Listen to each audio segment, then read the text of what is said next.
Here is John. He is a new manager at RCI.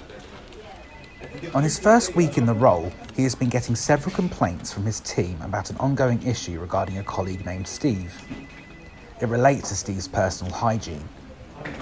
It's been made clear to John that the previous manager had not dealt with the situation, and the complaints have supposedly been going on for a few months now.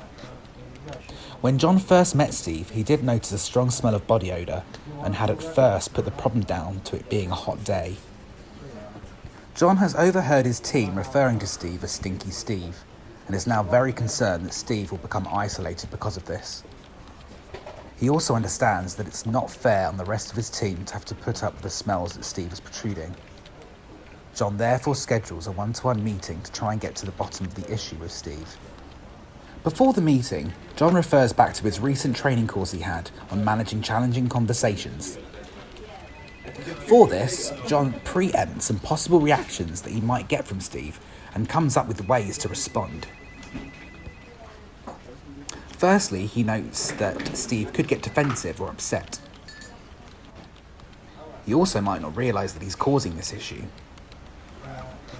He may retaliate and claim that his colleagues simply do not like him and are trying to push him out. Or maybe he has problems at home and doesn't have access to cleaning facilities. Or possibly, he may confess to a medical issue that he has. With all these possibilities in mind, he notes down all the ways that he can respond to these so that he is fully prepared for the conversation.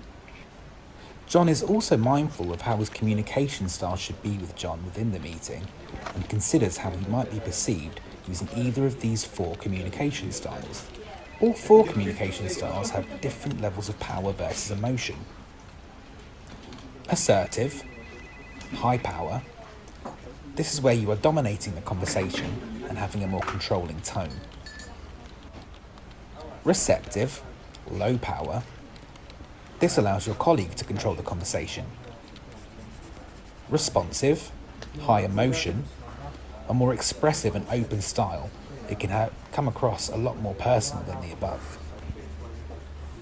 Reserved, low emotion. Little animation is used here, and the conversation is somewhat restrained. Being aware of the 4 communication styles will allow John to understand how he may be perceived in the conversation. John has the conversation with Steve taking a rather responsive approach. He was expressive and open and was able to get to the base of the problem. John discovered that Steve is currently under medication, which is causing several side effects, one of which being increased sweating. Steve did feel that he was getting isolated, but wasn't aware that his sweating was causing such a smell.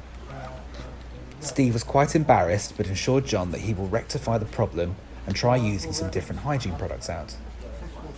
John remembers that there are no right or wrongs when it comes to managing difficult conversations, since situations differ and everyone is different. Therefore, each circumstance will likely require a different approach. He understands that he should never avoid a challenging conversation. The previous manager avoided this, and it caused Steve to become isolated. John is satisfied that he has done all he can in his conversation, and is confident that Steve will turn things around